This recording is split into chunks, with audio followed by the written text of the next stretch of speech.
This is Castle 1. Race officer speaking. Lane line is on boundary up ahead, 35 seconds out. A bit lower and faster here. Ho, ho, ho. That's a good one, Jimmy. Still gaining on the lane line there. We're looking at 10.5, 42. Matching him on the boundary, yeah, copy.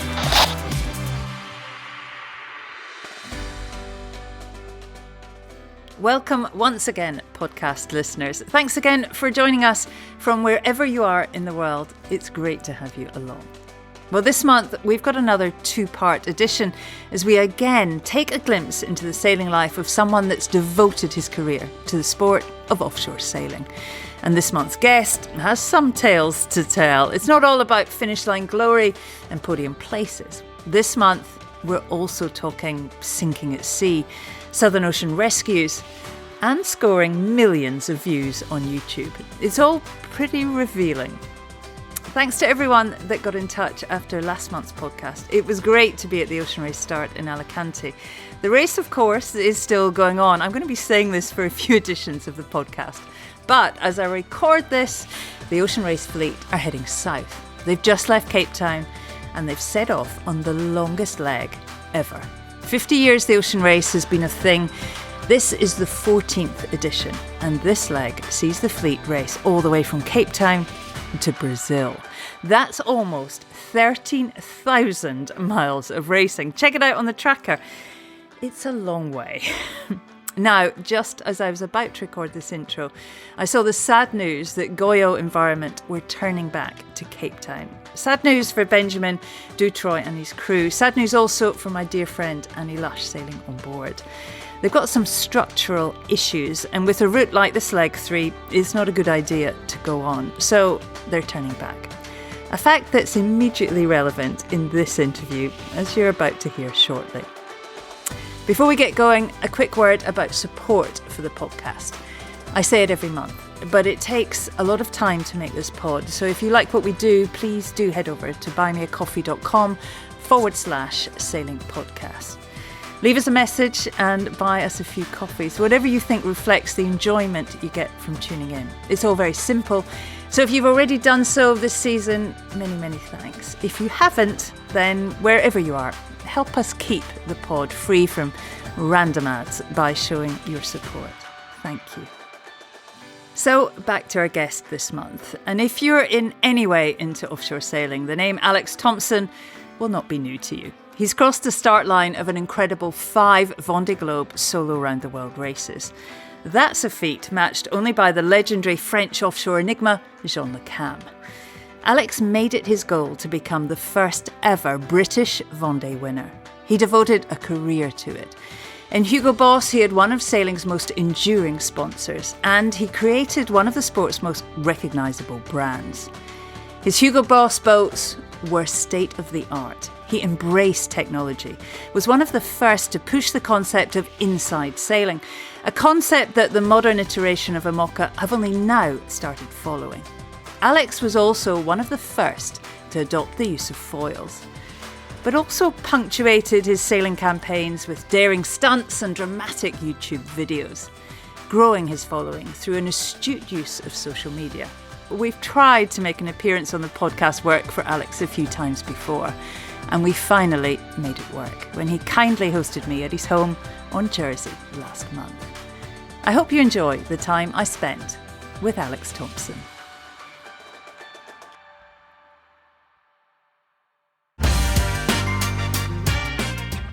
No, Alex, he said, I think we all thought you were a bit of a tosser. Thomson leaves his doubters eating humble pie. We flew to Brest and he bought me a boat for 1.1 million euros.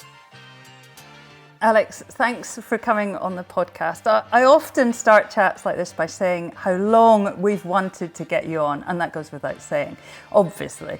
But over the past few years, you've also been one of the most requested guests by our listeners. Most requests, I'd say. You're up there, Alex, with Dennis Connor. Well, pleasure to be here, Shirley. Alex, we're at your home in Jersey. It's so good to be here. I mean, fantastic view looking out over the bay. It's great. I mean, you're not racing right now, but one of your old boats is Hugo Boss. 6, I think it is, although it's hard to keep count, racing the ocean race as geo environment. Are you watching that all develop at all? Absolutely. You know, it's entertainment. You know, now I sit on the spectator side of it, and I'm checking the tracker every hour, seeing what's going on. And no, it's great to see the boat doing well at the moment, and it's great to see how competitive the fleet are. So yeah, I think it's good entertainment. Keeps me interested. I'm a fan of living in the island, but what's it like here? I mean, just describe Jersey to our listeners. Well, Jersey's the home of my father's side of the family. My father's traced everyone back, I think, to 1700 or something. So it's somewhere that I've come on holiday for every year of my life, and we decided to make it home here in 2021. And it's a bit of a different way of life. I mean, you live on an island, so you kind of know what it's like, but you know, the pace of life is a bit slower. You know, it's the kids have much more freedom. You know, we're very lucky to live on the beach where, you know, in the summer the kids are in the water all day long. So and there's a lot of sailing going on. It's very relaxed, and yeah, we absolutely love being here and feel very privileged to be able to be here. I've sailed past it quite a lot the last few summers. A lot of the short offshore races come past here, and it's a small island, isn't it? Surrounded by very scary rocks. Well, yeah, here the tide goes up and down 12 meters. So outside the house here, you can walk for 2.5 kilometers. So yeah, if you mess up your navigation, it can be hyper embarrassing. I've seen boats that have hit the rocks at the top of the tide, and at the bottom of the tide, they're 12 meters in the air. So yeah, it's important to get your navigation right around here. Are you looking out to see missing racing, Alex? I mean, for as long as I've known you, you've always been involved in your own offshore campaign. I mean, do you miss not being out there racing? Yes, definitely. You know, there's definitely a bit of me that watches, you know, the start of the Route de Rhum and watches the ocean race, and you know, wishing, you know, I could be out there. But you know, for now, it's time for me to focus on the family, making sure everyone gets settled in here properly, and being a proper father for once, which, you know, normally in these campaigns it's very hard to put the right amount of focus in that, and I'm not particularly good at managing managing two sides of it. So for now, it's focusing on the family, and I'm really enjoying that, finding it a challenge, finding out how hard it is. But yeah, it's an important stage in the kids' lives, and it's, you know, super important that I spend the time to do this now. No, parenting is hard. It doesn't come with a manual, does it? It doesn't come with a manual, no, for sure. But it's also interesting as well to see, you know, get perspective. And, you know, after 20 years and God knows how many miles, you know, there's definitely, you know, I could say the fire was not as strong as it used to be. And it's really good, I think, to recognise that, and rather than, you know, it makes the choice for you, i.e., you know, you start to not enjoy it or start to hate it, and then you can't deal with it anymore. It's better to make a decision to take a break and let the fire build again, and then, you know, maybe come back. So, you know, 28 Vendee is I'm not committing to it, but, you know, it's certainly something I'll be looking at the end of this cycle. Well, there's a lot to chat about, Alex. You've spent your entire adult life racing at the very sharp end of offshore sailing. But reading around online, there's very little to find out about your early life. Born in Bangor in Wales, this is from the internet, so correct me if it's wrong. No, so cool. By the sea. I mean, is that where your love of sailing all began? Well, yeah, love of sailing is started with windsurfing. And my father was a search and rescue helicopter pilot after he left the RAF. Or he trained in the RAF as a search and rescue helicopter pilot, and he trained at RAF Valley, where Prince William flew for a while. And there we lived in a place called Rosniger, which is a very famous Welsh port tack windsurfing venue, probably kiting venue now. So yeah, I mean, we moved back to Rosniger when I was about 11, and so my first touch point with sailing really was windsurfing. What was the young Alex Thomson like? Was he always at the beach? Tearaway, probably, I think. It's interesting. My mother died when we were 16, so she was the one that probably had the, would be able to recount every single incident probably. So my father's memory is not quite so good. But I rely on my twin sister, and so I was always a bit of an attention seeker apparently, always causing trouble, always in mischief, and always wanting to to do something. And if it was on the water, I was totally into it. As you said, your mother died at a pretty difficult age. How big an impact did that have on your life? I think for us, I'd have described me as a kind of middle class, sheltered, kid. Probably what we all want our kids to be, a little bit sheltered. And so it was definitely a shock to the system. And I think life might have been different if that hadn't happened. Immediately I think my sister fairly soon afterwards went off and started working on super yachts. And of course I found my way into sailing. Well, my whole thing was to be a helicopter pilot. That was my, I think lots of boys grow up wanting to do what their dads do. And I was no different. That was my whole life. I'm going to fly a chopper. But at 17 I went to to Hasler Hospital, now closed, in Gosport, and they told me my eyes were so bad I couldn't even be a seaman in the Navy. And so that was a real shock as well. So the only other thing I really, had an interest in really was sailing. So from there I got my sailing instructor's ticket and started teaching kids.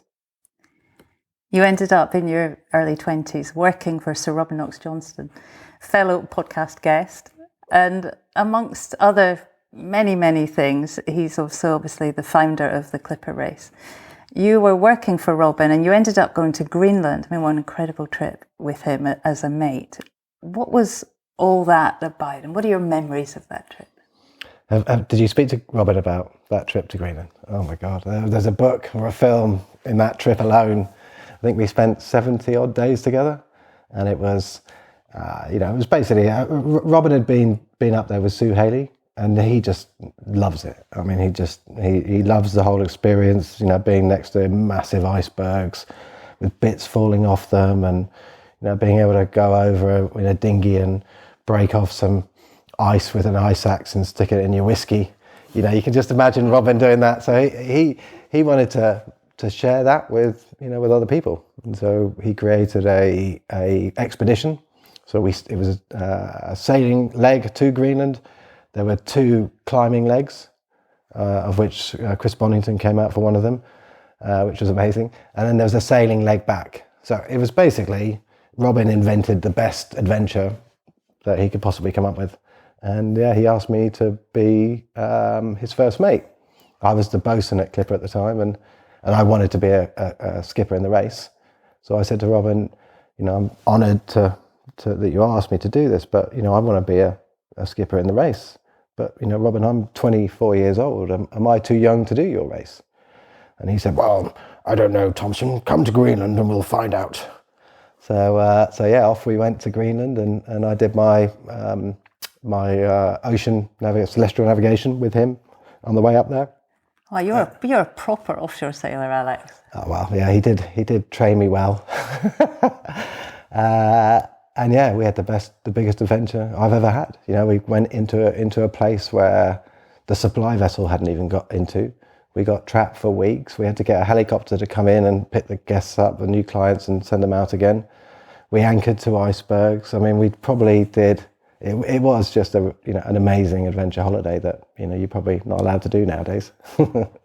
What did you learn from Robin? What was your takeaways from that epic trip together? That he's bonkers. No, I mean, Robin is prepared to try anything. We had an enormous amount of fun, and he was, he'd look at what could be done rather than maybe what we shouldn't do, which was really great fun for us as the people trying to hold it all together. So and it was an eye opener really, and just amazing fun. I mean, the pictures and the stuff that we did, to spend some time with Chris Bonington and with Sir Robin. I mean, it's probably one of the most incredible things I've ever done, and it will probably never be repeated. They don't really make them like that anymore. No, you can't. No, there aren't many Robins around. But he keeps on going. He's brilliant. He is. I remember probably was only about 15 years ago.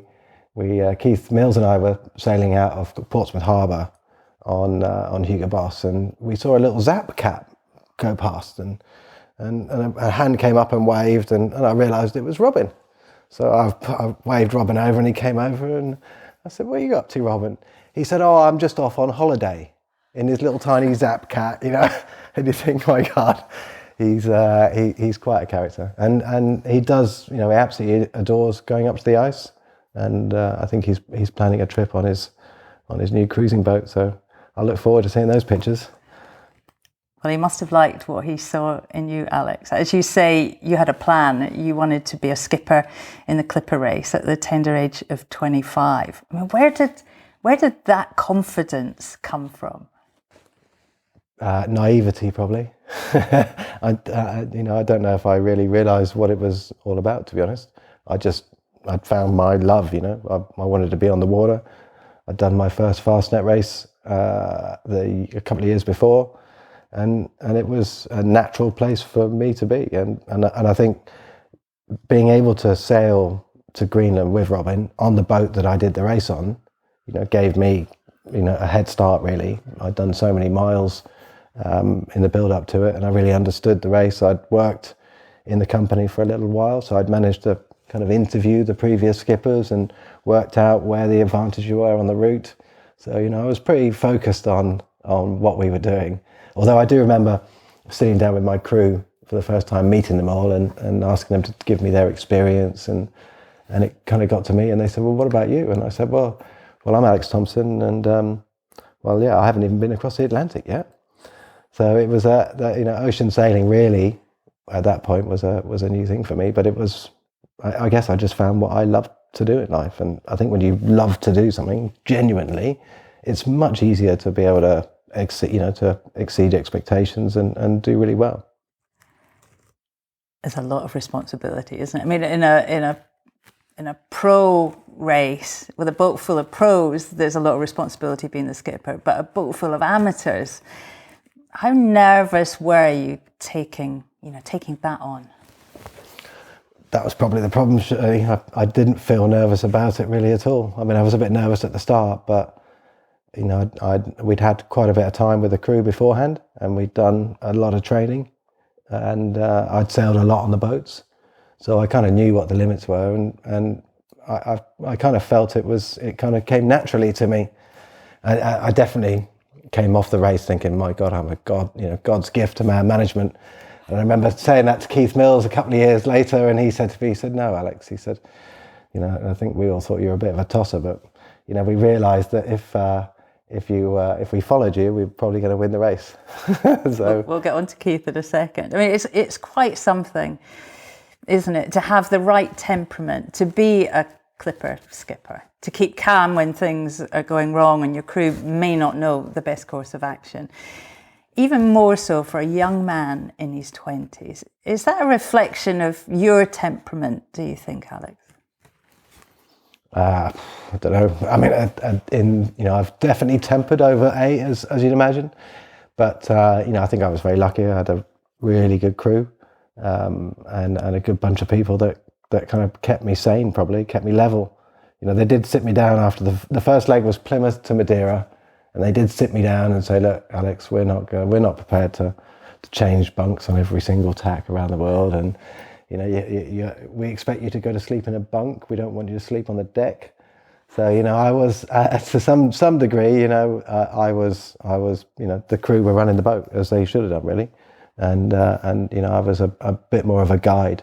So yeah, no, it's an amazing concept, and you know, I think, you know, with Robin and what Clipper Ventures has done for offshore sailing, you know, it's a massive thing. You know, without you know his investment and you know the thousands of people they've put through, you know, I think offshore sailing would be in a different place. Famously, of course, Alex, there was one man on board who was impressed by you, by the young Alex Thomson. Tell us, who was that, and how did you feel having him as part of your team? So you're talking about Keith, presumably, yeah. So Keith Mills, So yeah, I had met Keith before he joined the boat, and he joined the boat in the Seychelles. So in that clipper race, we started in Madeira and then went Plymouth, Madeira, then across the Atlantic to San Salvador, Nassau, Cuba, Panama, Galapagos, Hawaii, Yokohama, Shanghai, Hong Kong, Singapore, Indonesia, Seychelles, Durban, Cape Town, Salvador and Brazil, Azores and home. I mean, what a trip. And so Keith joined in the Seychelles. I hadn't met him before. And I remember the company saying to me, you know, one of your new crew members, Alex, is a chap called Keith Mills. He invented air miles. And I thought, air miles? What are air miles? You know, I had no real understanding. And, you know, we were at that point very close to winning the race, and that was the focus. And, you know, everybody's equal, eh? So I had no knowledge really of Keith. And when Keith joined the boat, you know, he just wanted to fit in, and he wanted to do whatever he could to try and help us win. And so I remember meeting him, and he said, "Is there anything I can do, Alex, to help?" And I said, "Yes." I said, "You can actually. You can get into that lazarette. There's some diesel in the bottom of it, and you can clean it until I can eat my dinner off it, please." I don't think I said please. And yeah, off he went. He got in there, and he was, you know, great. The same as everybody on that boat. Actually, they just wanted to do whatever they could to try and make the team succeed.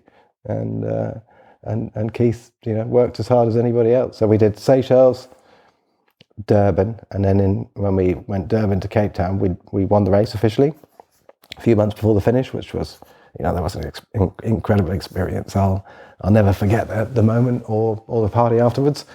And then Keith sailed with us all the way across to Brazil afterwards, and yeah, we became great friends. You know, he's like a surrogate father to me, and you know. I've recently sailed with a young woman on a fairly similar trajectory. I mean, really keen to get offshore, doing as much sailing as she can, getting involved with the Clipper race. How good a foundation was that race for you, Alex? I mean, from a sailing perspective. You know, in those days we were sailing the stretched Nicholson 58s, so, you know, 60-foot David Pendrick design, long keel. You know, if you could. And, you know, we'd often surf over 20 knots, but, you know, that was hard work. And I still say today, if you could drive one of those boats, you can drive anything, like anything at all. So from that sense, I think it was a great grounding, but also just, you know, how to put together a team, how to make them work.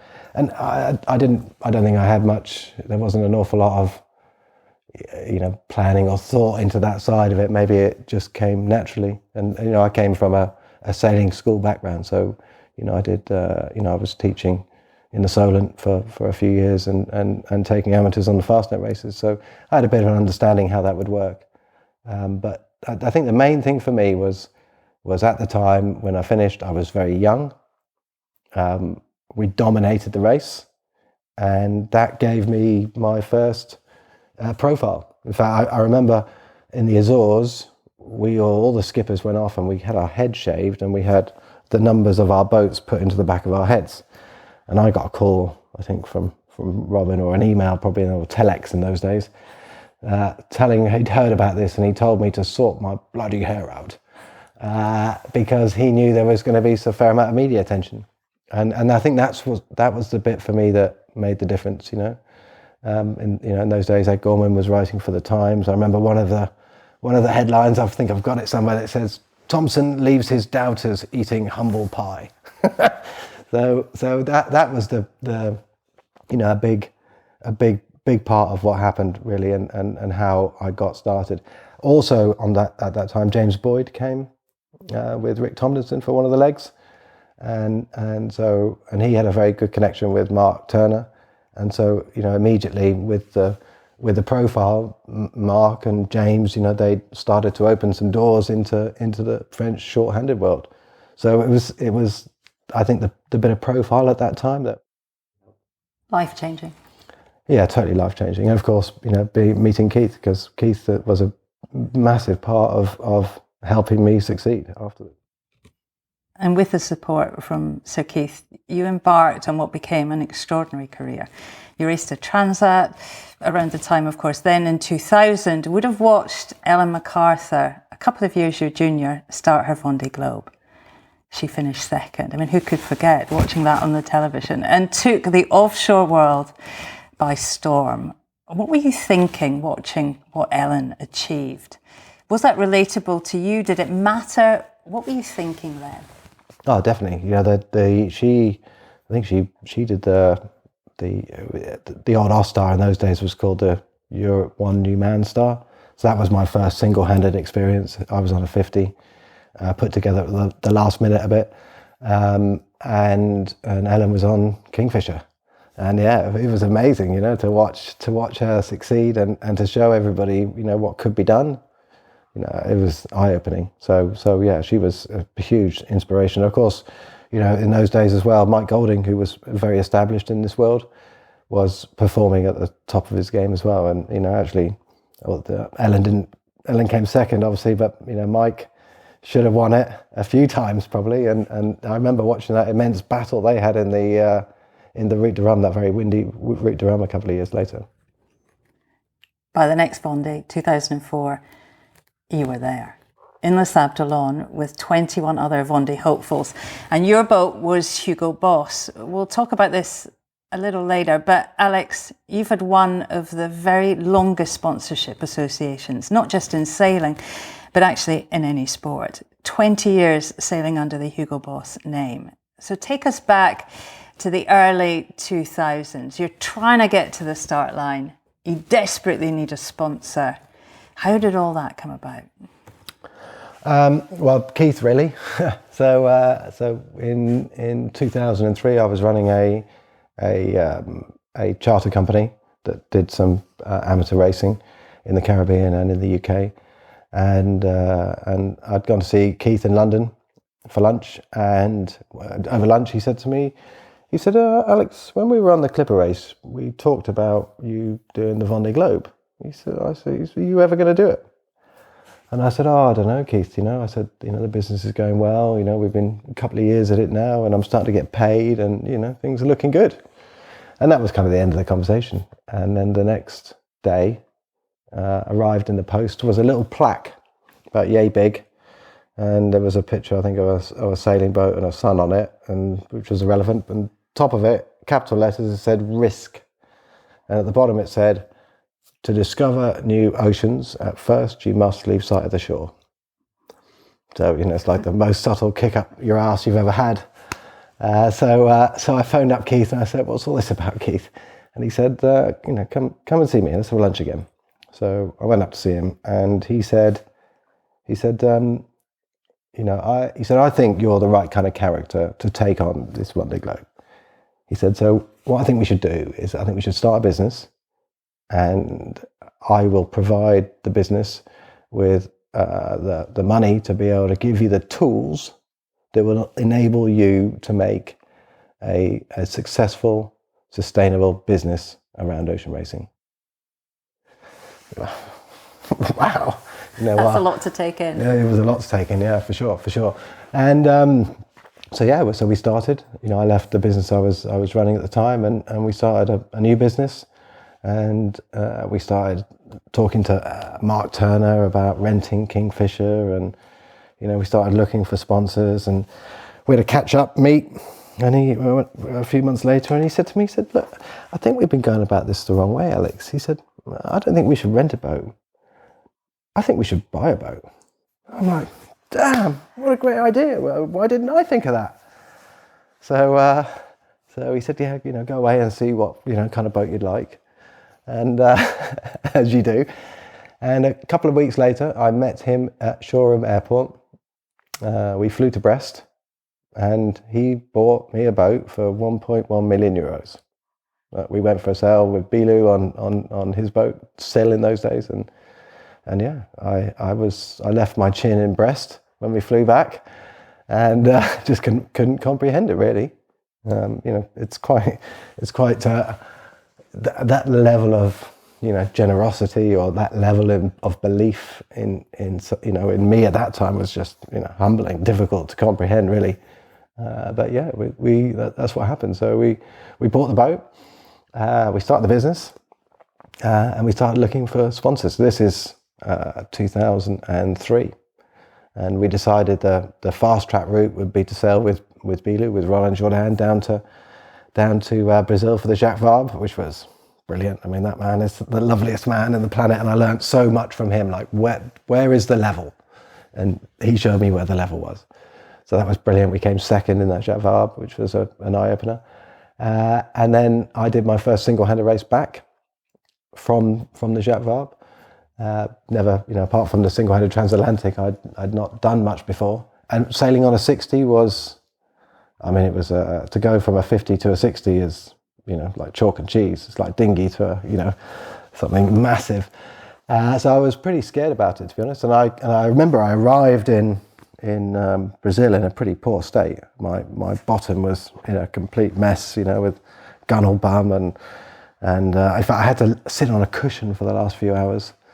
And I remember being really scared about having to deal with this big boat and whether my bottom was actually going to make it back across the Atlantic. and yeah, I think after the initial nerves came off, I had my first single-handed race back, and there I got a bit lucky, found a good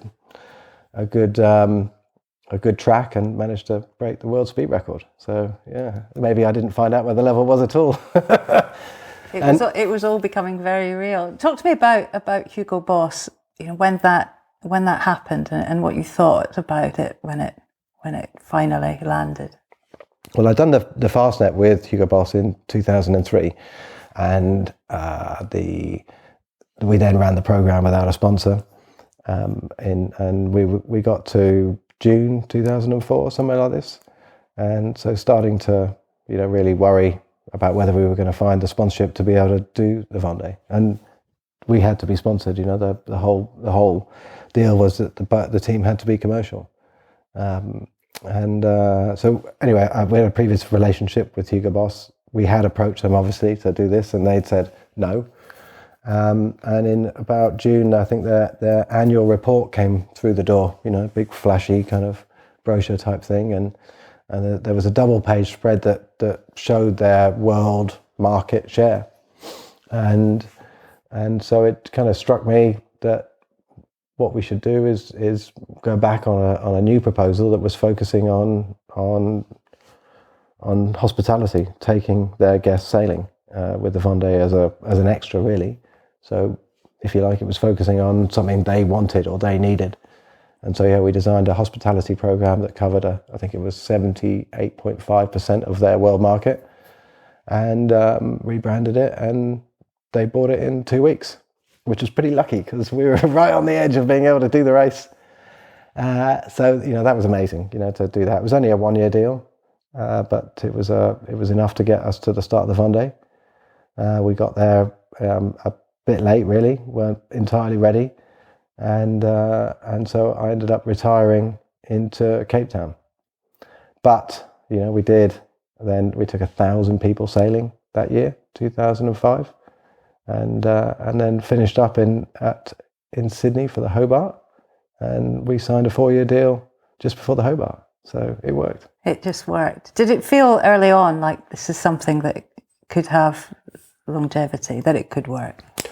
I think because the focus was around building a sustainable business, because it cost Keith £1 million, or Keith lent the company £1 million to start it all, and because it was so hard to find a sponsor and we really nearly didn't make it, for me at that stage, the focus was on sponsorship, was to make sure that our sponsors were happy, to make sure Hugo Boss got what they wanted out of it. And that was the primary, driver. They trusted me, I felt, and I needed to, deliver what they wanted. And I think that mindset of wanting to deliver commercially for somebody rather than, deliver selfishly for my own performance was probably the differentiator and the reason that we had such a long relationship. they're wondering as well, can you do it? Are you going to come back? You know, it's so gladiatorial. So I ended up with a fairly 1/2 metre square hole in the deck, lots of water coming in. Mike ended up looking a bit silly, and he felt that I'd done that on purpose. If I had thought about it, I probably would have done it on purpose. How did you feel? Vendee start day number 1. And I say it every time it comes up on the podcast, but the Vendee start is one of my most favourite occasions. It's so raw, it's so emotional. How did you feel on the dock that morning? I was bricking it. And I'm the same every morning when I wake up for a Vendee start. You know, I'm okay the day before, and I'm all, you know, happy and smiley and chatty, and you kind of enjoy the atmosphere. And then for me, the morning of the start, it's the dauntingness of it, the you know, not knowing what's going to happen next. And that one in particular, you know, I'd never even been down the channel. I'd been to a Vendee start before, but the race had been postponed. So I hadn't seen the channel, I only heard about it. And so, you know, I remember on the boat with, you know, my family, my brother, David, and on there with Keith Mills, and we were just crying. I mean, just bawling our eyes out. I remember Keith going to me, "Oh, Alex," he said, I've been to Olympic Games opening ceremonies, I've been to Champions League Cup finals, but I've never experienced something like this. You know, it was just unreal. That side of it was. Just describe it for our listeners. You know, what it's like from the skipper's perspective that morning, how raw it really is. Well, for me, and for any skipper doing it for the first time, you are in the unknown. You don't know what's going to happen, and yourself, you know, you can't help but have self-doubt. Can you even do this? Can you be on your own for that long? You know, is it possible? And then you go on this, you know, mile-long journey down the channel to the ocean, and there are 500,000 French people, and, you know, a lot of British people, Welsh people. There's a lot of Welsh flags, and they're screaming your name and the name of your boat, and they don't care whether you're French or you're English, and the reason they're there is because, you know, they're wondering as well, can you do it? Are you going to come back? You know, it's so gladiatorial, and it's just charged with emotion. I mean, I find it debilitating. You know, I am just horrendously nervous and worried and unable to keep my eyes dry, really. And it's been like that for every single one since, but the first one's the worst, I can tell you. I haven't fared much better, and I haven't done the race. I've seen tears from you. Yeah, just trying to film. It's an unbelievable experience. If any of our listeners get the chance to go, it's pretty special.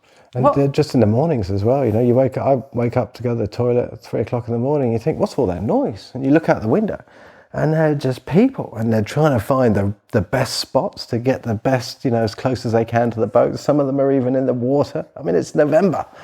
I mean, it's a sporting event like no other, that start. And yeah, if you can ever get a chance to go, you have to go. What happened when you set off? Talk us through that, Vendee.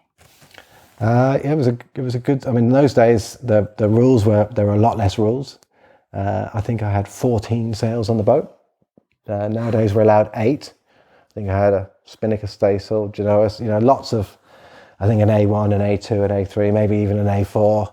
I mean, there were sails everywhere, and it was it was a good start. I'm always okay soon after the gun. You know, I'm in my zone and off I go. And I remember getting through the Bay of Biscay, and I saw Vincent Riou. We were sailing downwind. He crossed ahead of me, and he had an A5 up or something, and a reef in the mainsail, and I had A6. You know, a bigger spinnaker up, a full mainsail, spinnaker staysail. And I remember thinking, "Oh, Alex, you should be more conservative. Put a reef in." So I remember putting a reef in, and then shortly afterwards, I had a spinnaker wrap. And so it was middle of the night, and I remember having to go up the mast. I'm up the mast trying to untangle and unclip this spinnaker, and pitch black. Close to Finisterre, I can see like 15 ships, and I can see a few of them are on a collision course with me. And you're thinking, my God, what am I doing? You know, it was a real hard start to that race. But you know, I was doing okay. and had a few issues, but was up there, went through the Cape Verdes, had a jostle with Sebastian Joss, and through the doldrums, I was doing all right, not too bad. Not obviously, I thought I was going to win it in those days, Shirley, which was very naive, I have to say. And yeah, it was all good until the Southern Ocean. Arrived into the Southern Ocean, and my gooseneck, so the boom was attached on a gooseneck which was on the deck, not on the mast, and that failed. And so I ended up with a hole, a fairly 1/2 metre square hole in the deck, lots of water coming in. Ended up in 70 knots of wind, I think, for a little while. And yeah, so that was the end of the race, retired into Cape Town. How did that feel then, having done all that work, hadn't got to the start line, to have not gone as far as you'd hoped? It was a whirlwind, it happened so quickly. You imagine it was June from when we found the sponsorship to know that we were actually going to do the race. And it was all over by Christmas. So it was an awful lot had happened in a very short period of time. And the focus then was to get the boat, sorted out and crack on and do our tour and give back the value that we had to give. So, and also, I was young and, it was fun. All my friends came to the start and, it was a real party atmosphere. And, so it was like the early days. It was, hard work, great fun, learning an enormous amount. And it probably didn't feel too serious at that moment. Now, obviously, there's a lot more to Alex Thomson's life than offshore sailing, but we've a few things to go over. So I'm going to leap ahead a couple of years to 2006. The Inter-Vendee race at that time was the Velux 5 Oceans. You took part. It started in Bilbao in northern Spain, I think. Was that the race with the suits and the sunglasses at the pre-start? I mean, I can vaguely recall a bit of Hugo Boss, Alex Thomson showmanship.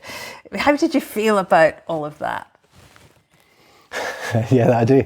Yeah, I saw a picture of that there a few weeks ago, actually, and I watched my wife raise an eyebrow at it. I mean, you certainly wouldn't do it now, but yeah, no, I guess that. We'd started to build a good relationship with Hugo Boss, and we, knew a bit more and were confident about how we should do things, and, we were having fun and driving value, I guess. Sunglasses, suits, and I think we had some girls in boiler suits on the stage as I left, I think. But that was a very interesting race, and there was quite a lot of action before the start as well as at the start. I'm just about to ask you about that. Mike Golding was doing that race, wasn't he, on Ecovo? He'd come third in the Vendee 2 years prior. But there was a bit of rivalry between the pair of you before that race. To the outsider, it seemed pretty genuine. You weren't friends, were you? No, definitely not, no. I mean, Mike was the established, in my eyes, the legend, if you like. But, and I was the young upstart that was trying to kick him off his perch. And as I said, I think, I was very naive, and as a team, we were very naive in those days. And he really knew what he was doing. He was vice president of the class. He'd finished the Vendee at that stage, I think, with his keel off. Should have won it. Legend, really. And he was the first real contender and first real person in IMOCA that was, should have won. He should have won many of the Vendees, really. So. It all started with a silly prologue race. So the prologue race was a week before the start, and of course in France, there's this funny thing that if you win the prologue, you never win the main event. I don't know if that's is that an international thing? Is it? Yeah. Is it? Well, anyway, so as a team, we decided we'd sat down. At that point, Andrew Cape was in the team, and he was going to race in the Barcelona World Race with me the next year. So he was doing the pre-start stuff, and we'd sat down and we'd said, right, if we're in a position to win it, we're not going to win this race.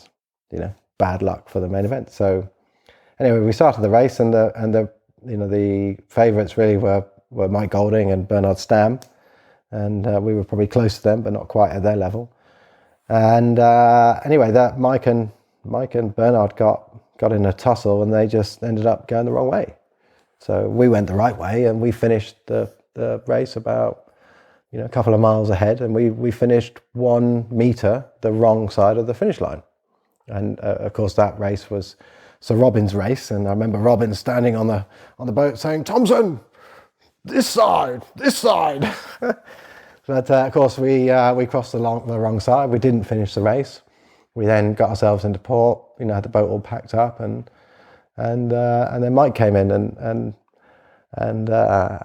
Mike assumed that he'd come second, and that it was funny that I'd got the bad luck for finishing first, and the way it all transpired, Mike ended up looking a bit silly, and he felt that I'd done that on purpose. And to be fair, in those days, Shirley, if I had thought about it, I probably would have done it on purpose.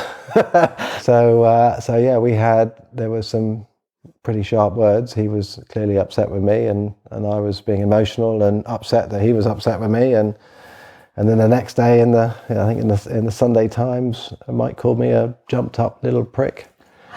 And so yeah, our relationship reached rock bottom. And I was hunting for him at the start of the race, and it was a lot of tension. So, famously, you're in the Southern Ocean, racing hard. What happened? So, yeah, we're neck and neck. Mike and I are neck and neck. Bernard's ahead of us. We want to catch him up. We're on the leading edge of a big storm. We're at record pace. We are getting closer and closer together. I think we're 10 miles apart. We were so close.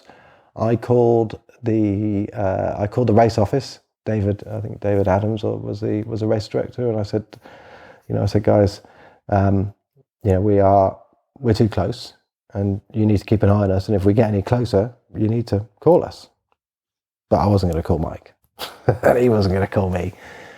And anyway, in the middle of that night, the top of my keel failed, so the boat fell over. And I managed to get the boat back upright again, but the keel was damaging the inside of the boat. There was water coming in. I worked with a team for 5 hours to try and figure out, how I was going to deal with this. And in the end, the advice was that, given that what the weather was coming, that I should abandon the boat. So I made a call to the race office, spoke to David. I said, "David, I'm formally telling you I need to abandon this boat." And David said, "Okay, mate. Well, the closest person's to you, Mike. Shall I give him a call and see if he'll turn around?" And you imagine on the inside, I'm like, "No, anyone but Mike." And on the outside, I said, "David, you have to do whatever you need to do." And so, David picked up the phone to Mike, and Mike at this stage had been averaging 20 knots for 5 hours, so he was 100 miles away. And so he called him up, and Mike didn't bat an eyelid. He took the big sails down, stuck 3 reefs in, storm jib up, and he turned his boat around and he came to rescue me. And yeah, it was not easy. It really wasn't easy. You filmed it all, didn't you, Alex? I remember it became a Channel 4 documentary, I think. I mean, it's very raw footage, emotionally. I mean, can you describe how alone you felt, fearful for your life, I guess? I mean, did you know you'd be rescued, or was there doubt? I think, no, I don't remember there being a lot of doubt, initially anyway. As I mentioned earlier, my dad was a search and rescue helicopter pilot, so he was really worried. In fact, at one point, my team phoned me up and said, "Can you phone your dad and ask him to back off, please?" So he was super worried, as you can imagine. And it was quite sensible. Mike came and found me. It was still dark, so we said, let's chill and we'll deal with this in the morning. So I got some rest.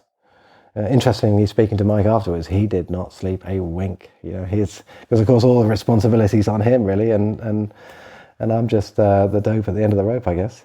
But anyway, in the morning, it was a beautiful day. There wasn't a cloud in the sky. It was pretty windy still, 25 knots, but we were kind of in the eye of the depression. And yeah, I could see the boat there, and we were getting ready to do the transfer. And I'd got a call from Andrew Priest and I remember chatting to him, and he was trying to be as subtle as he could, but what he really wanted to say was, "Alex, can you stream the rescue live?" And I remember him saying that to me, and I said, wow, what a great idea, Andrew. Yes, let's do it, you know. Anyway, so I remember connecting all up, and Mike came along, and it was all set up. We'd had it all planned properly, you know, and I'd got this rope rocket launcher that I was going to fire across and then jump into the life raft, which I'd inflated, and he was going to then pull me across. So it was all, you know, a really good plan. The rocket launcher didn't work. By the time I got into the life raft, you get a different perspective, because now, you know, I'm in a raft. Mike's mast is 30 meters tall, and when I'm at the bottom of the wave, I can't see the top of his mast. You know, you get suddenly a different perspective of how small we are as human beings. And you know, the idea was that I wouldn't release myself from my boat until Mike had some kind of hold on me, but that just wasn't possible. So, you know, I had to disconnect. And Mike had a big problem with the engine. He had no gear control up on deck, it had broken. So he couldn't, you know, it was very hard for him to maneuver the boat, you know, under engine safely. So I'm in the life raft, I'm in the survival suit. I've forgotten to put my life jacket on. So, you know, what an idiot. Of all the things on the list, you know, I'd forgotten to do that. And Mike was, you know, having a few attempts to try and get to me, and then finally he managed to get close enough to be able to get a line to me. So, you know, I get the line, I'm pulling in the slack, and then I look at the line and I think I'm probably not going to be able to hold on to this. So I'll wrap it round, you know, the life raft. I'll do it lots of times around a piece of webbing, because, you know, it won't slip. But I won't tie it on, Shirley, because if I tie it on and I get towed, that could be disastrous. So I'll just hold on to it. And of course, you know, the boat started dragging the life raft along. The line just went straight. The webbing did nothing, and my hand just went, you know, round and round and round the webbing, and broke my hand, stripped all the skin off it. And at that stage, I'm pretty squeamish. I went into shock, definitely. You know, and fortunately, I just put my sea survival glove on and try to forget about it. But that was the change for me. I was okay before that, and now, I'm going to die. You know, I'm thinking that's it. He isn't going to be able to get to me, and I'm not going to make it. So yeah, very different view of it. At the time, there was an albatross sat in the water, and he was, you know, like just sat there in the water. And I saw the albatross, and I thought, you know, it was like it's a good luck omen. You know, that was my view on it. And interestingly, Mike saw it as a vulture. You know, so he thought that he was waiting for me to die, and then he was going to eat me all up or something. And then, yeah, Mike did. Yeah, Mike's one of the best seamen I've ever met. And, you know, he managed to bring that boat alongside with no real engine. And yeah, I jumped on, and there I was. Wow. It's, in a life raft, it's terrifying, isn't it? I imagine. It was. And those rescues are so difficult. Yeah, very, very difficult. But I was fortunate it was Mike, you know, but it was a bit tense on board. Yeah. So you'd imagine. Did you talk it through? I mean, how did that work out? We didn't really, you know, it was all business really beforehand, and, you know, rescued stuff. And so, yeah, suddenly I'm on his boat. And of course, we're beginning to hate each other before this. Plus, you know, Mike's turned around to come get me. You know, he's risked his life, and, you know, he had to sail through some terrible conditions to get me. Anyway, yeah, I got on the boat, and, you know, he dressed my hand, sorted that out, and we had some coffee and some food, and I was on the boat for about 3 hours, and I was standing by the hatch, and I could see this huge, big kind of squall cloud coming towards us, and I said, Mike, you know, bear in mind I'm a guest now, you know, I'm not supposed to be helping in any way, plus I've got a dicky hand. So I said, Mike, look at this cloud, man, it's a big cloud. And he had a look, he said, yeah, you're right. And he put on his salopettes, he put on his boots, he put on his smock, and he takes one step into the cockpit. And at that time, the wind hit, and the boat leaned over, and his mast just collapsed, like fully just collapsed in front of us. And I'm like shocked. Mike is kind of standing in the cockpit with his mouth open, like looking up, and I'm now feeling guilty. You know, I feel like this is my fault now. You know, he's had to turn the boat around, come and rescue me, and I just felt terrible. So, and I said to Mike, I said, Mike, I am so sorry. You know, I can't believe this has happened. I feel responsible. I'm sorry, man. And he looked at me and he said, do you know what the moral of this story is? And honestly, I was in my mind, I'm thinking, what's going to happen next? Is he going to punch me? Is he going to headbutt me? What's he going to say next? He says, don't come first or second in the prologue race. And I remember wetting myself, you know, to have something like that happen, you know, and for Mike, you know, the way that we fund our campaigns, you know, we take the risk. So when something happens like that with a huge cost, I mean, that was probably £500,000, £750,000 gone, you know, to be able to turn to humour like that was just amazing, you know. And I think that was it, you know, we were going to be fine. And I remember we worked together then for 15 hours to get the sails from around the keel and everything back on board the boat. And, you know, it felt like we'd always sailed together. You know, we sailed 8 days together then to Cape Town and became the best of friends. So, yeah, good ending to a funny story. Never win the practice race. No. Bad news. So, safe and sound, how determined were you to keep to the trajectory, to keep on track? You know, by the next Vendee, you'd have a brand new boat, your first new boat built by Jason Carrington. Did the Velux thing not affect you at all? I mean, how did it affect your mindset going offshore? Yeah, I mean, the predominant emotion for me, and we did a lot of work afterwards to make sure that, you know, there wasn't some gremlins in the closet there, was sadness. You know, I would, you know, at that point I was working with my sports psychologist, Ken Way, and I'm a big believer in that. And we relate, you know, in the end we felt that the emotion was close to, you know, grief, losing somebody, you know, not obviously as strong as losing my mum, but, you know, it wasn't that far away. You know, you build a real connection with these boats. They become part of you. And, you know, particularly when you build one yourself, it's you in that boat, you know, that's your kind of your life, your philosophy, what you think, and you end up treating the boat a bit like a person.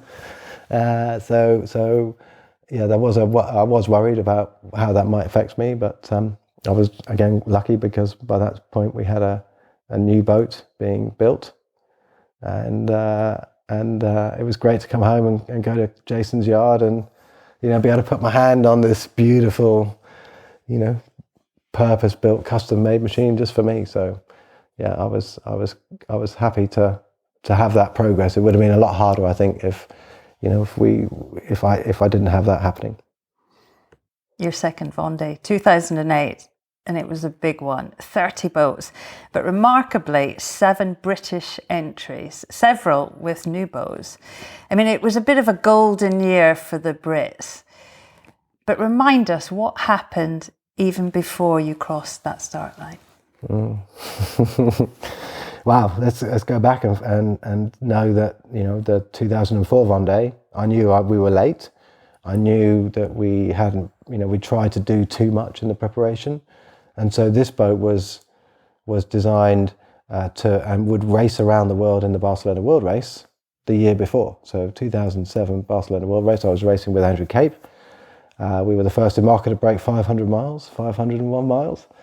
And if it wasn't for some rudder problems we had, you know, I'm sure we would have finished first. So, you know, we'd ironed out all the problems, you know, we'd done the miles. And, you know, for the start of the Vendee, you go down 3 weeks before the start of the race. And it's, you know, the village is amazing for 3 weeks, 2.5 million people. It's just an incredible festival, really. But anyway, we're there before the start. We sail down there and it's nighttime. We get to Le Sable and I can see 8 or 9 other IMOCAs around us, you know, all of their flashing lights. And yeah, we're 2 miles off the entrance, but it's low water, so we couldn't get in. We had to wait till the morning. And anyway, I think about 1 o'clock in the morning, I was on watch and I'd got the job list out and I realized there just wasn't anything on the job list. And I was like, Alex, this is wrong, you know, there's always stuff, there must be stuff to do. And then I remembered that when I specified the boat, I'd specified, in those days we had a little sink for doing the washing up, and I'd specified a oval bottom to the sink. Now, you know, it's kind of a detail that is less important when you get to the actual, the end finishing part of it. So I didn't get an oval bottom to my sink, I got a square one. And I remembered it used to really annoy me that my only sponge for the Barcelona race used to slip down into the dirty water. So I remember I wrote on the list, make carbon sponge holder for sink. And you kind of look at it, you go, we're ready. We are ready.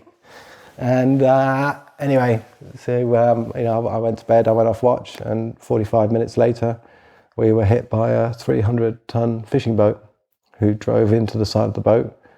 And actually, we were being pushed for several minutes. And I woke up, and you hear all sorts of nasty noises, particularly if the boat had hit a metre further back, I probably would have been killed. And I remember hearing a noise, and I shouted out to Ross that Ross was on the boat with me. I said, Ross, tell me that's not the mast, that's not the mast. And he popped his head down and went, that's the mast, it's the mast. So we ended up having to cut the mast away. Fortunately, we put a fender on it and drove into the port, and it was just shocking. Is this happening? Is this a dream? This is a brand new boat nearly. It's perfectly prepared. We're all ready, and now it's destroyed. 5-metre hole in the side of the boat.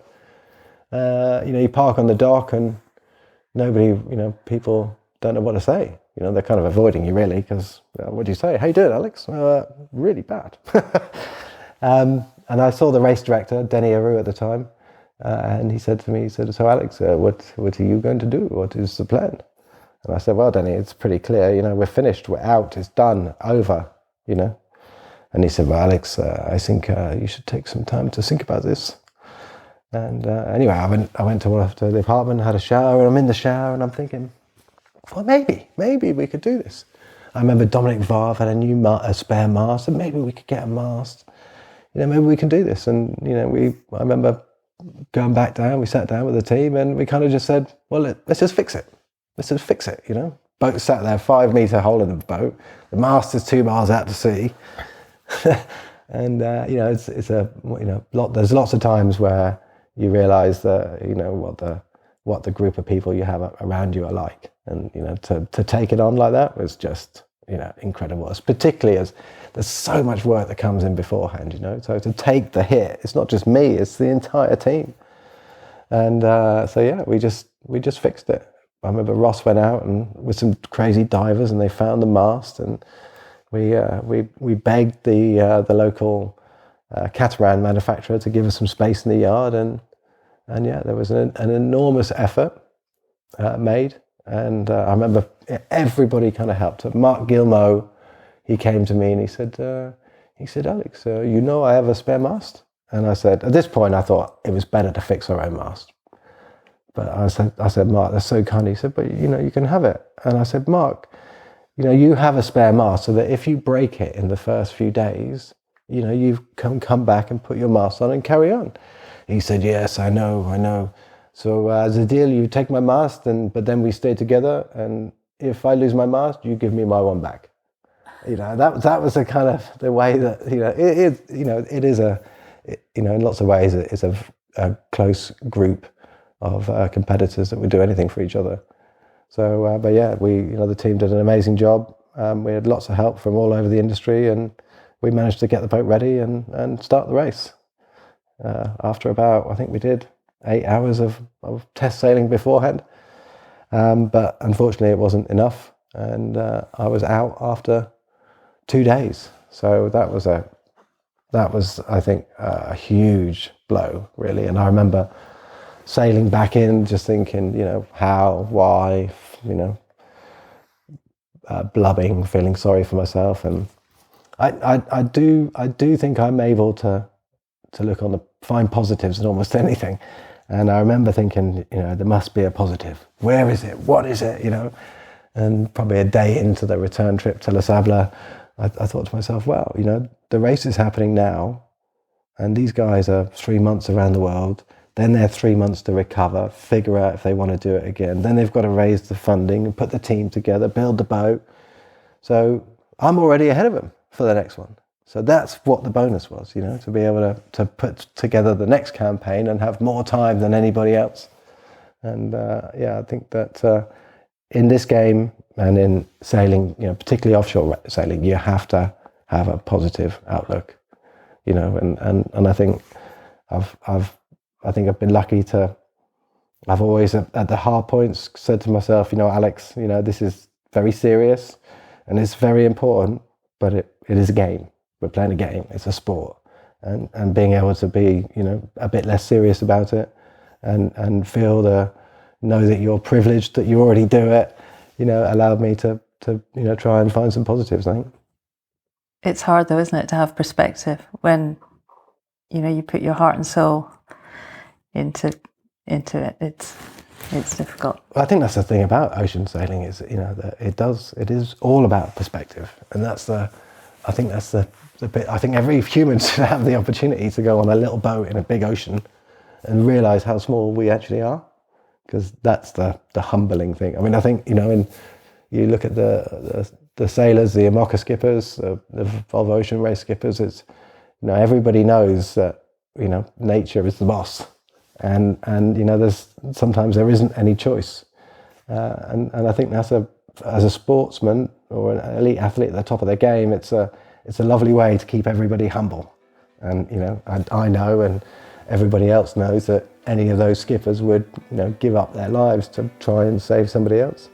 That doesn't happen in other sports. So, yeah, I think it's great to have perspective. It's very important. We're going to leave Alex there on some very humble words and a massive dose of perspective. And before that, of course, the Mike Golding Velux story. Can you imagine how awkward that would be? They're pretty firm friends now, by the way, and I think you can still find that video online, so check it out. As Alex said, some pretty skilled seamanship from Mike to pluck Alex from the life raft. To Alex and his family, a massive thanks for his time and for his honesty. I've often wondered whether Alex would be happy to talk about all his sailing antics on the podcast, and it was great to listen to. Alex, thank you so much for your time. If you've enjoyed the podcast and you'd like to show your support, then please do head over to buymeacoffee.com/sailing podcast. We work hard to bring you this quality ad-free listen. It takes time and a lot of work, and it's lovely to have your support. So many, many thanks for that. And thanks too to the work and enthusiasm of the very talented Tim at Vendee Films for producing the podcast. Tim's always a fan of the Vendee Globe based pod. He's filmed, I think, at all but one of Alex's Vendee Globe starts. There's not much he doesn't know about that race. So Tim, as ever, a massive thank you. And so that's us. Do tune in to part 2 with Alex. But until next time, thank you so much for listening. Have fun on the water and sail safe, everyone.